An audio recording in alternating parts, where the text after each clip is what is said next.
Welcome to Thrive Radio. I'm your host, Amy Montgomery, entrepreneur, digital marketing agency owner. Today, my guest is Joe Mattiko.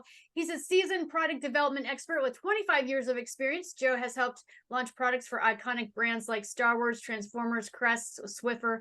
Currently, he's the president of Sacred Botanicals, a smoking cessation startup, and leads Acumen CPG, a consultancy aiding independent innovators in bringing their unique products to market.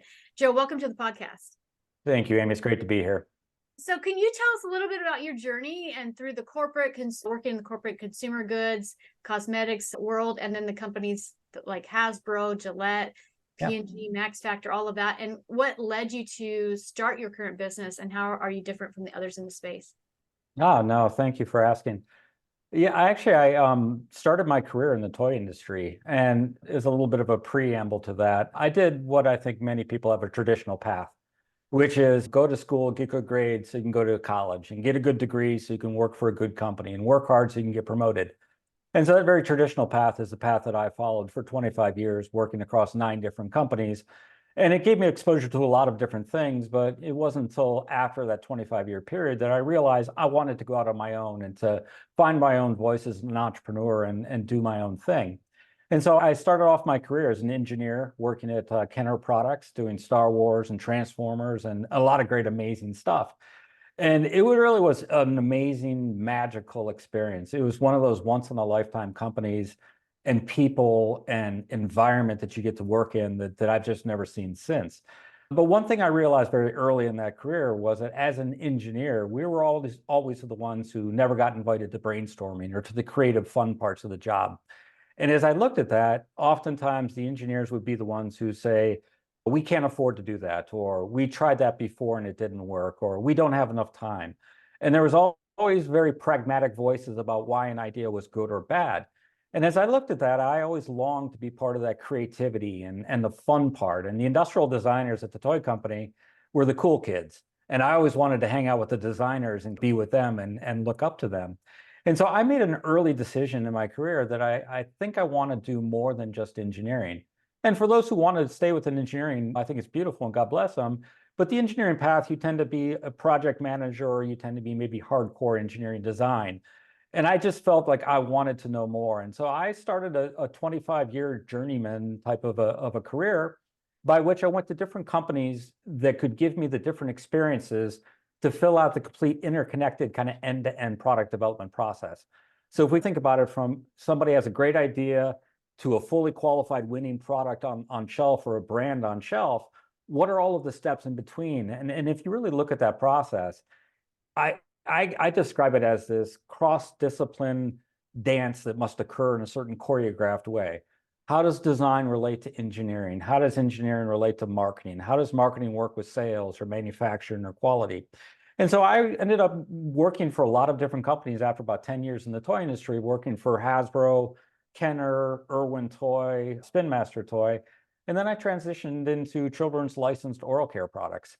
And that was a nice, very close to the toy industry, but that was a small entrepreneurial company that had grown up and had some success and were in market, but their lack of know-how and their lack of discipline really became the drag for their growth, and they couldn't go anywhere. And they were going to be acquired by Gillette. And so they hired me to come in there and really just fix them all up so that they could pass the smell test with Gillette and ultimately become acquired.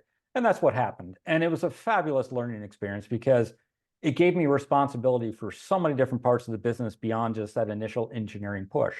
And Gillette led to Procter & Gamble, and I had the good fortune to be the global section head for brands like Swiffer or Crest or Procter & Gamble Professional, Mr. Clean.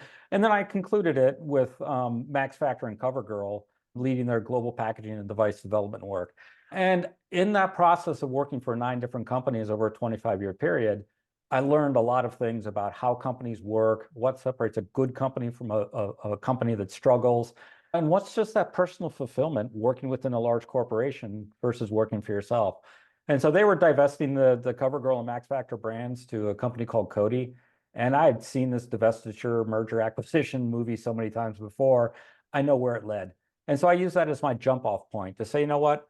It's time for me to get out and to go do something different. And back to the beginning of your question, using that cumulative knowledge of all of these different stops I made along the way, of all these different responsibilities, to harness it together into a complete picture from idea to store shelf, and how does that really flow beyond just the engineering piece, and then to be able to use that to the benefit of independent innovators who are trying to stand up and launch their own products. I love that. So what then inspired the creation of Sacred Botanicals, and how does that complement your work with Acumen CPG? Yeah, great. Yeah, so Sacred Body Botanicals was founded by a lady named Judy Henry, and she's out of Idaho. And she founded the company a number of years ago, and she actually successfully got the product into the market. And it's a very exciting smoking cessation product.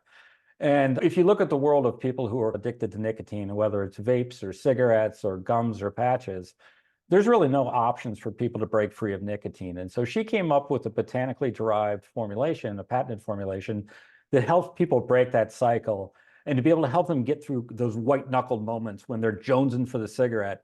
And instead of reaching for the cigarette and cheating and then starting all over again, use Sacred Body Botanicals. And what it does is it allows them to ease the feelings of discomfort and go forward. So that's what the business is. And we're currently on track to stand that up and actually do a national, if not global, launch shortly.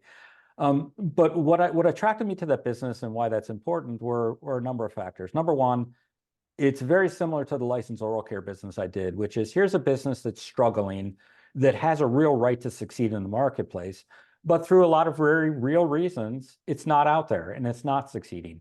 So it was a great opportunity for me to do a lot of problem solving, jump in there and really build something and create something. Number two, it solves a real need in the marketplace. One of the things that I picked up from Procter & Gamble that's really stuck with me is that all winning and enduring products or brands do one thing or have one thing in common. And that is they solve some fundamental unmet consumer need.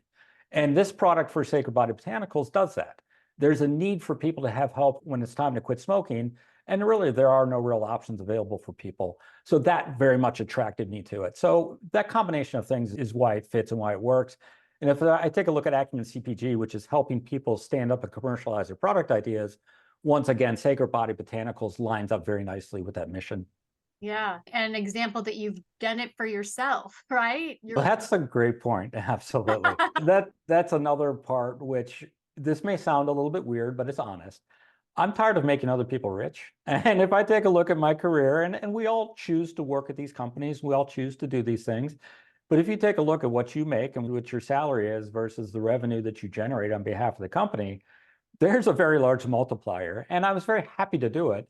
But now as I take a look at my career, my cumulative knowledge, I'm like, you know what? Maybe I actually should launch and actually build my own company and actually reap the benefits of it and actually enjoy that full ride for myself and really have that full experience instead of having it done under the guise of collecting a paycheck and maybe some occasional bonus that was way too small.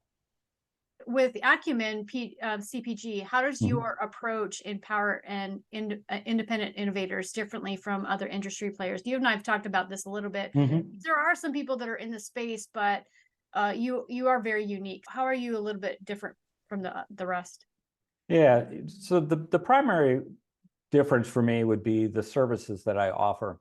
And it actually ties back to this early part about where while I started my life as an engineer, I'm not really an engineer anymore. I've done roles in design and marketing and quality and different things that I've done. And as I take a look at that and this idea, this concept of a larger interconnected dance of all of these different professional disciplines, that's really what's necessary when you launch a product. And when I took a look after I left P&G and opened up Acumen CPG, I looked at what do I want to do with myself now that I'm free? And I'm like, I know, I'll use my talents and my skills on commercializing product ideas, and I'll do that myself. And I did the normal thing, which is I looked more like a contractor than I did a consultant, which is let me do other people's work. And the first thing I did was I would take somebody all the way to the mountaintop, launch their product, and I would come all the way back down. And as I looked at that whole process, the pricing and what I would need to charge for the number of hours that I put in would just be outrageous. Nobody would ever be able to afford it.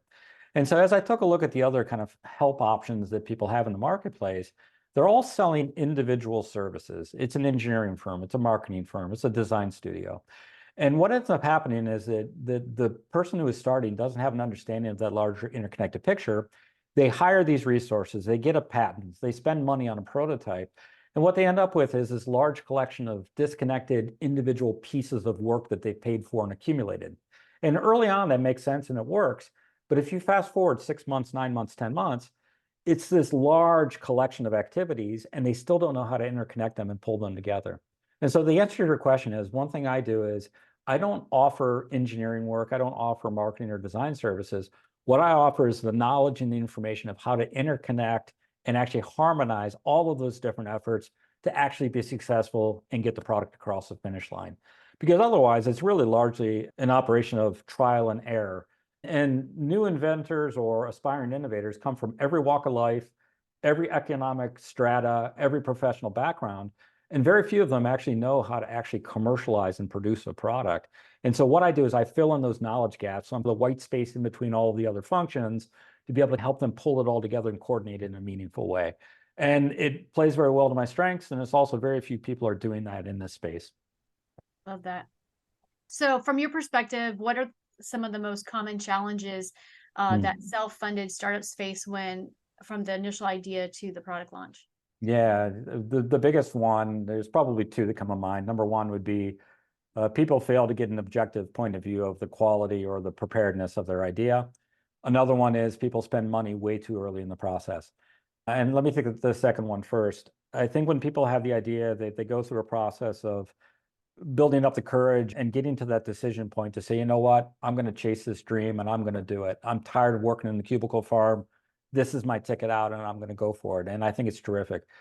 And when that happens and they make that decision point, they feel the compulsion to do something. I must take action for action's sake.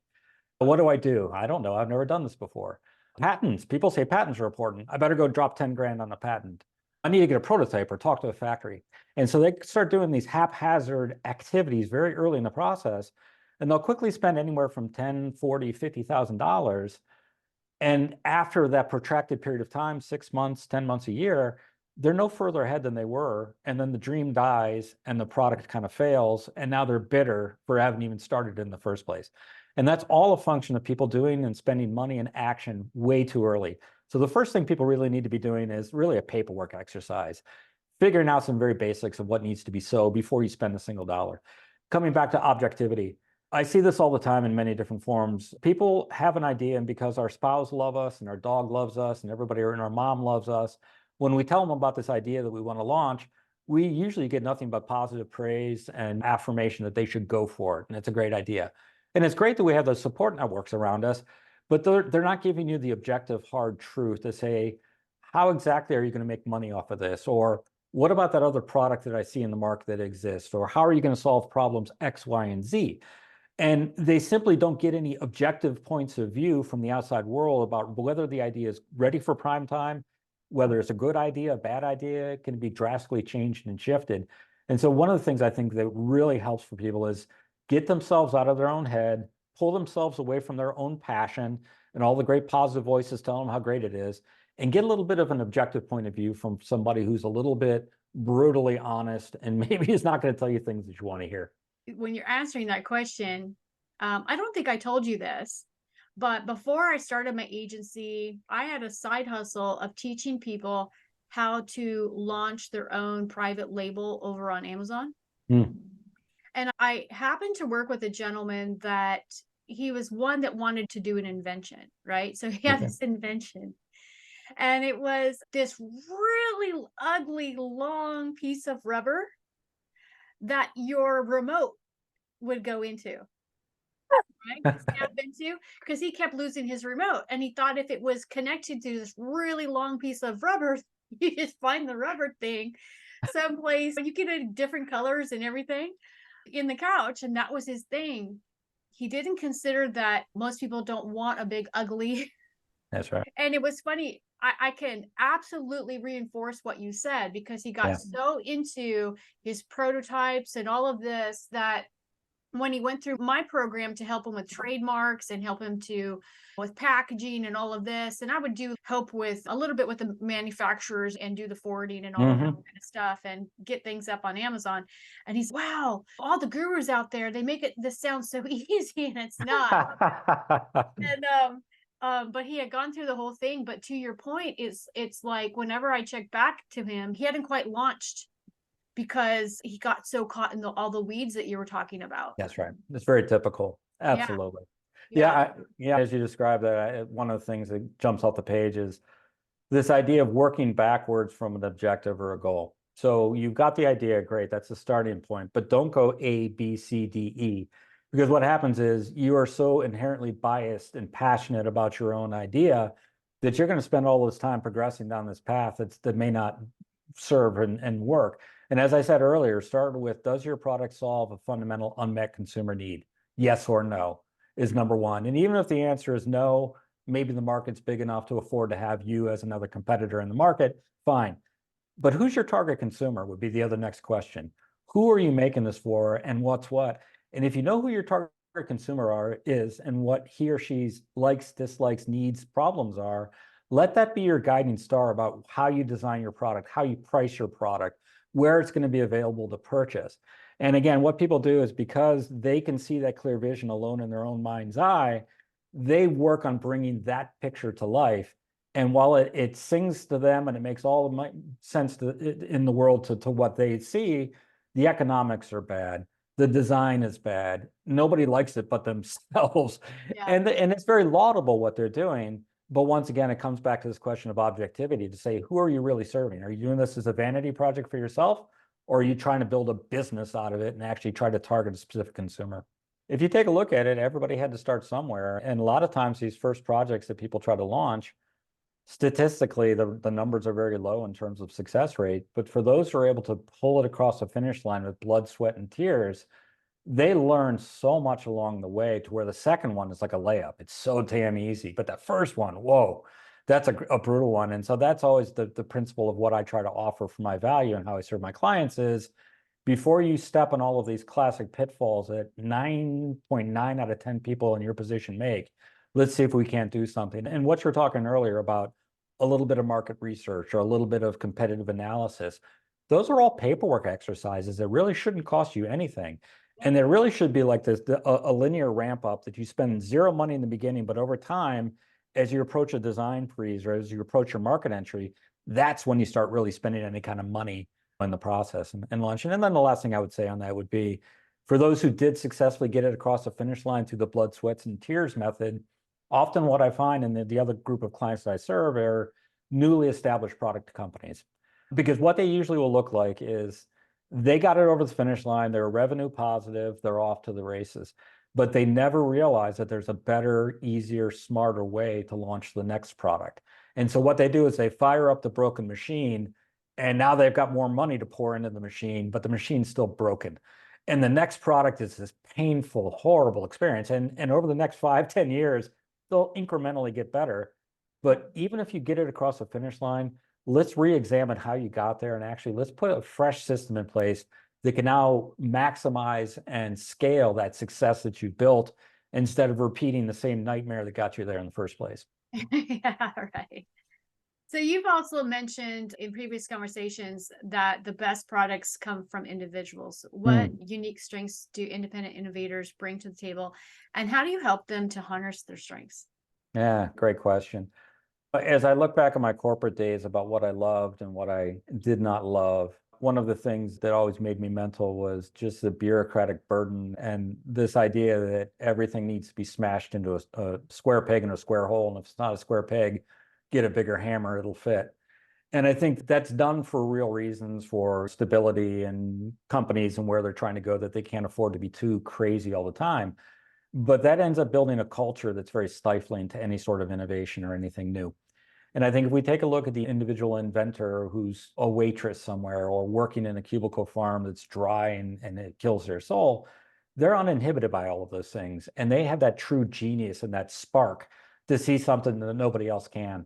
And so they're not held back or have cold water thrown on their idea early in the process. And I think that's what separates them from large corporations or large companies who are very cautious and very careful. And not to say that all companies are like that, but I think it's that uninhibited nature is really what's key. Now, the key, and then as we talked earlier in the conversation, how do you take that unbridled energy and that genius and that God spark of that idea and convert it into something without fumbling every step of the way and having the dream die on the vine? Yeah, I love that. Can you share an example of a specific challenge one of your clients faced and how you helped them to overcome it? Yeah, absolutely. I will censor the product to protect the innocent.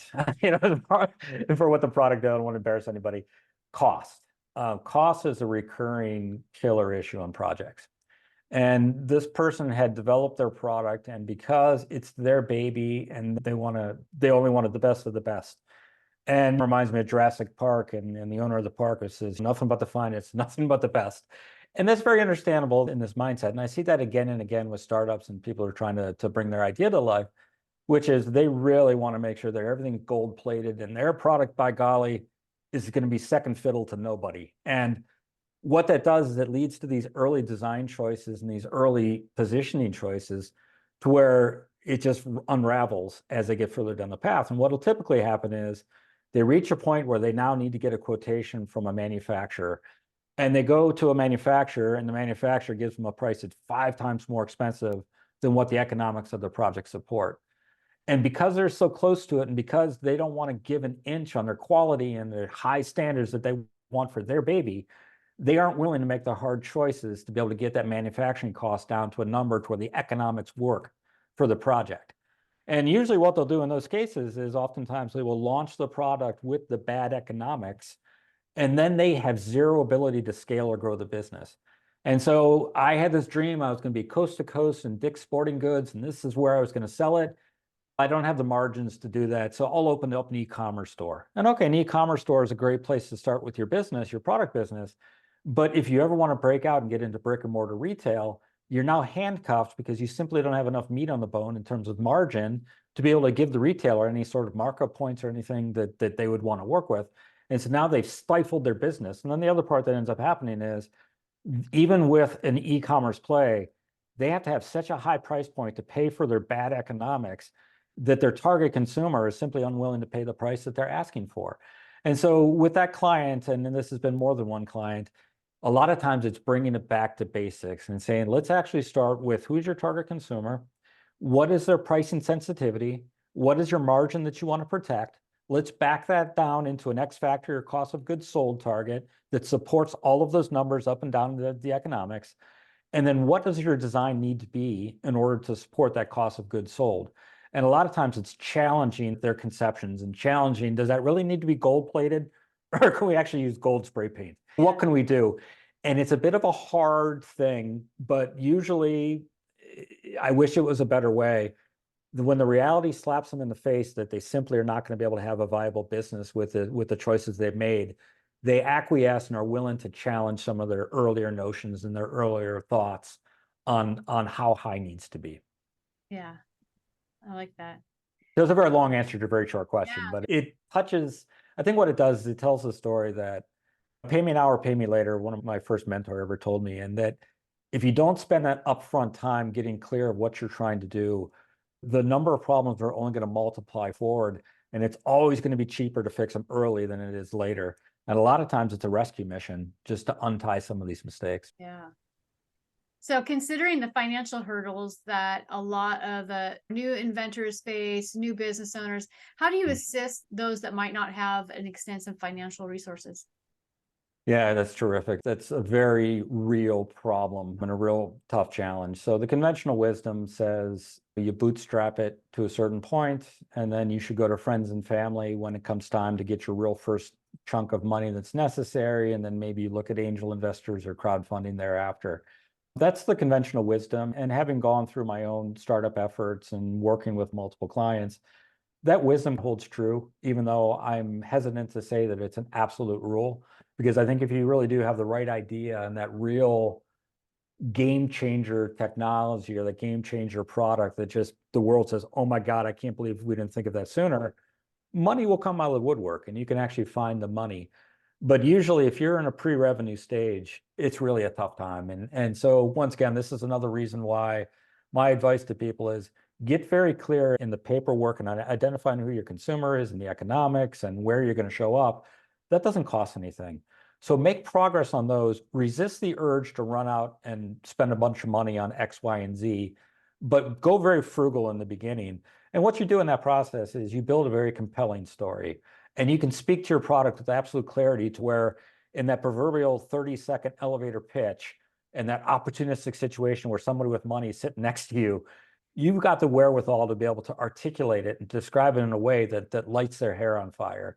And at that point, I think it's Seneca, but it's this definition of luck is where opportunity crosses preparation. And so I very much like that. And I use that all the time, which is the preparation is make sure you got your ducks in a row so that if you do need that money, you can do it. But I think the hard reality is you're going to have to bootstrap it early, try to find some sort of friends and family option, maybe as step number 2, and then probably going on to a crowdfunder or an angel investor along the way. And if you simply don't have the money, that's okay. You shouldn't be spending money in the big time in early, and resist the temptation to take action for action's sake. That's a very common call that people hear. Don't pick up the phone. It doesn't lead to anywhere early in the process except for suffering and pain. What would be your key piece of advice for someone with a product idea they believe in, but they're hesitant to take the first step? Yeah. I think market research is a really good place to go. One of the hardest things is we get so excited about something and we pour energy and time into it. And then we later discover that somebody else already launched it or is already in the marketplace, and it takes all of the wind out of your sails. And I think the reason we don't do that is probably twofold. Number one, some people, it doesn't occur to them the value of market research and that they should be doing that as a fundamental. I would also argue that we have such a strong unconscious bias that we don't want to know and ask dangerous questions that we don't want the answer to.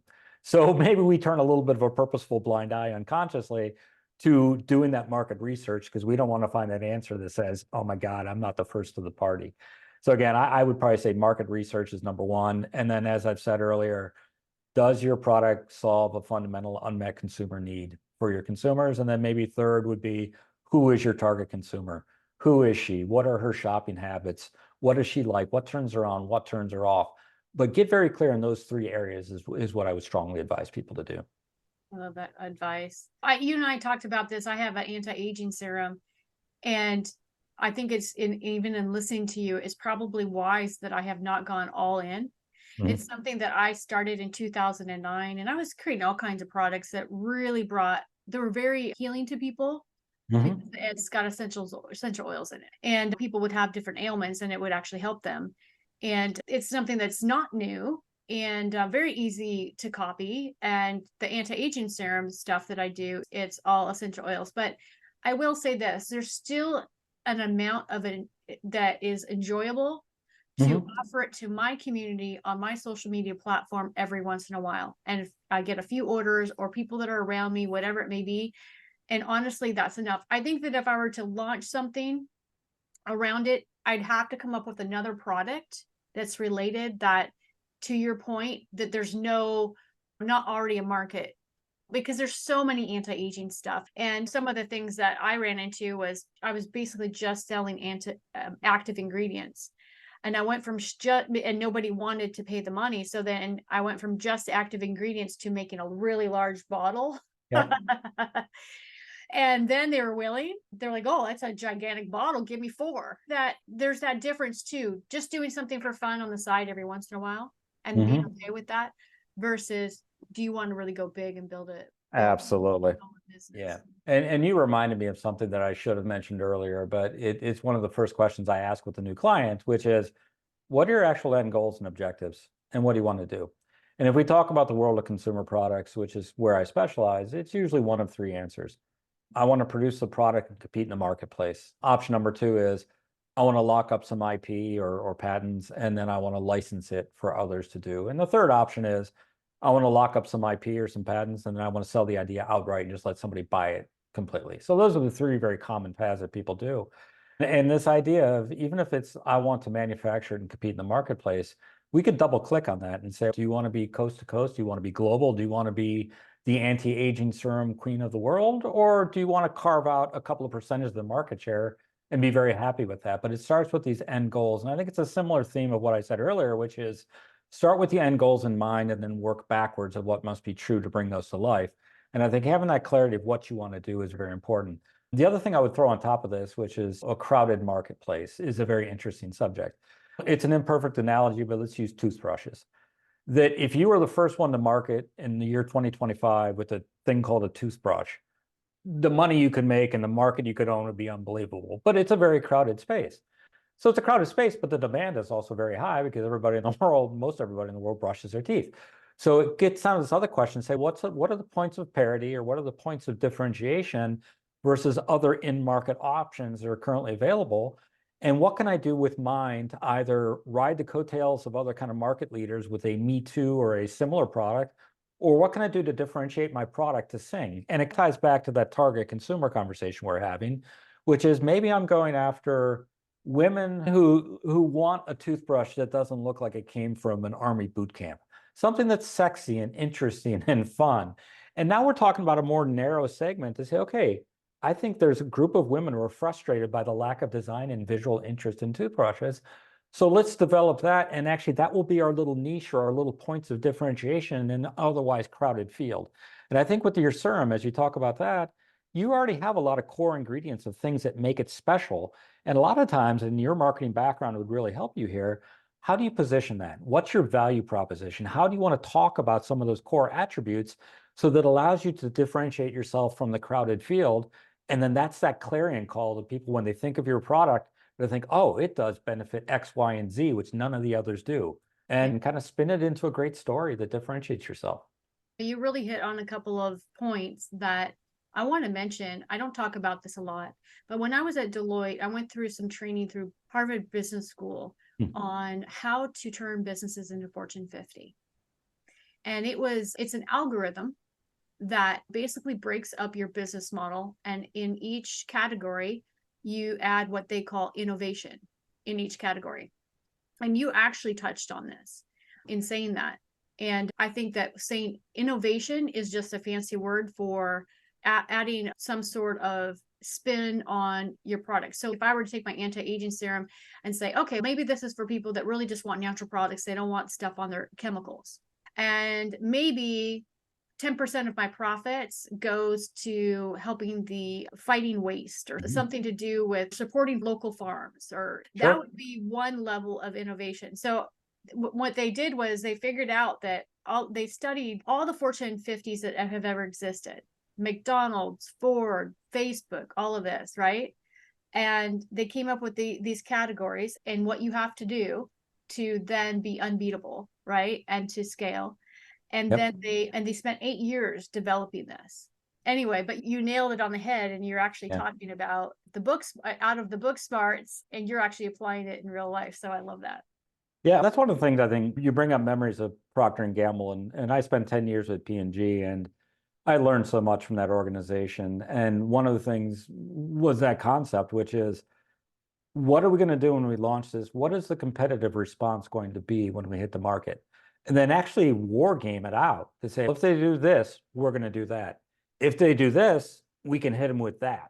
And it was a very great way to look forward to say, how do I anticipate what's going to be? And I think it also ties back to what we were talking about before. And again, that can be defined as innovation, but the importance of having good basic project economics. Because if you did not leave enough margin and room to play, you can't deal with competitive threats. You can't reposition your product to take advantage of some new thing you just discovered that there's a strong sustainability angle that really can benefit you and benefit your consumers. But I can't do it because I'm so damn poor because the margins are so thin. That once again, it almost comes back to the beginning of what we talked, which is successful and enduring brands and products. It's a interconnected, multidisciplinary, coordinated dance. And it's not one dance. There's many routes to the party. But it really needs to be a holistic approach of how you pull all of these things together so that your business can actually survive and thrive and scale and grow, as opposed to becoming a hobby that makes you bitter and you wish you had never even started the thing. Yeah, definitely. So what do you think has been your truth that's gotten you this far in your journey? Yeah, that's a fabulous question. I have always been a learner, and I was a horrible student, and I probably always will be a horrible student if I went back to school now. But learning in the context of, I'm always curious about why things are the way they are and why people do what they do. And that has always forced me to question things that don't make sense. And in a corporate sense, I would take a look at these stats, and I don't know if I'll get it exactly correct, but that 68% or 72% of a given workforce is actively disengaged from their job, and they're just phoning it in and they're collecting a paycheck. And I observed that behavior firsthand. And I think it maybe brings back to the first thing I said, which was I grew up in a very traditional go to school, get a job, work hard, get promoted kind of a mindset. But that doesn't lead to happiness necessarily for a lot of people, and it didn't for me. And so for me, back to the question of my why or what motivates me, for me, it was always this insatiable appetite for learning and to understanding why things are what they are and why people do what they do. And when I reached a point where I felt like I consumed and understood the best I could, and then I was repeating, I would start to get itchy and look for the door. And I think another articulation of that would be, I would always say, give me your ugliest team, give me your worst performing brand, give me your worst dog with fleas. And I would take great joy in making real improvements and leaving things better than I found them. And in the process of that, learning.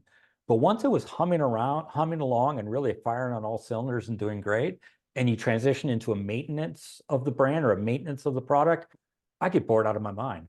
And I start looking for the exit. And that's usually, if I were to really be honest and look back at my exit points for many of these different companies, it was when I felt like things were going pretty good and I didn't have much more to learn and I just want to get the heck out. And Yeah, so it's a little bit of a convoluted answer, but I think it ties back to learning and always wanting to learn. I love that. One last question. If you were able to give yourself one piece of advice when you first started out, what would it be? I think it would be number one, be careful about judgment. I think hubris and appreciating that you don't understand everything, even though it's very clear in your mind. Time will show that you've got a lot to learn, and don't be too confident that you know everything. And I think that leads back to that precludes you from learning if you're already so self-confident that you know everything. The other part would be don't stay at the party too long. And I can look at it, and while I think my journey of working at 9 companies over a 25-year period, number one, it makes me sound old. Number two, it gave me the rich experience that I believe I needed as an individual to grow, to deposit me where I am now. And while I'm grateful for that and I don't want to change that, it was part of my experience. I could have jumped earlier. And I think I stayed at the party too long. And I would tell people, listen, if you got the urge to do your own thing and break out, tomorrow is promised to nobody. So if you want to do it and get the heck out, and don't stay at the party. And then, and again, the third thing, and I think you asked for one, but I'm giving you 3, so it's like a coupon. The third one would be, there was a guy named Mark McCall at Hasbro that I worked with. And I had gone through the initial first 10 years of my career, and I was very unhappy. And I think it was largely disillusionment that I thought there'd be more. I got all the way to where I was happy. I had my dream job. I'm working on Transformers. I'm going to Tokyo. It was such a magical period, but I was miserable. And I think what it was that I was a misfit for the corporate structure in a large sense. And I developed this very negative outlook of the world. And I would look at things in this negative way. That sucks. That person sucks. This organization's stupid. And Mark pulled me aside one day and said, the next time you're going to say something negative, start by saying 1 or 2 things positive and then unload on the negative stuff. And it was such a simple little mental trick. And I remember that cubicle that I was standing in front of. I remember that 20 years ago, however long it's been. And it just stuck with me, which is be careful about needlessly being negative and just looking at the world, even if it's true, even if you're actually right. It is horribly negative and it is horrible. Okay, that may be true, but living in that place and focusing on that doesn't do good. And try to proceed with something positive before you go to the negative. I love that. Joe, thank you so much for coming on today and sharing your expertise. Yeah, thank you for having me. It was a lot of fun talking to you, so I do appreciate it. Yeah, and if there's individuals that are listening that would love to work with you, what's the best way to contact you? Yeah, the best thing would be go to my website, acumencpg.com. And what I love to do is I understand that when people are at the beginning of their journey and are not quite sure what to do, that there's lots of choices that they have. So what I say is let's just have a free conversation. Let's sit down and just tell me what's on your mind. Tell me what's going on. And what I'll do is I'll give you a completely unvarnished perspective of what I see, what I think from my own experience. And then from there, decide what's a good fit. But yeah, go to acumencpg.com and grab a free time and let's sit down and have a conversation. Perfect. I'll put those links down below. And if you are listening, you want more information about this podcast and upcoming shows, you can visit acalltothrive.com. Thank you, everyone, and have a wonderful week.